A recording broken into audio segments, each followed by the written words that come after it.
தங்கத்தேரில் பழனி முருகன் பவனி வருகிறான்.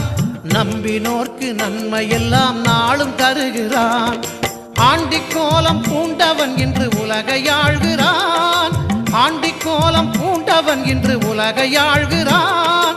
அண்டினோர்க்கு அபயம் தந்து மனதில் வாழ்கிறான்.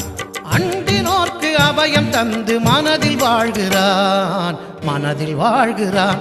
அந்த முருகன் கையில் வேல் இருக்கு தெரியுமா?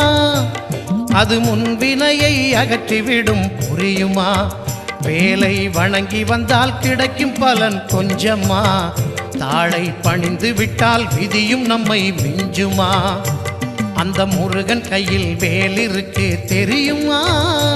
அது முன்வினையை அகற்றிவிடும் புரியுமா?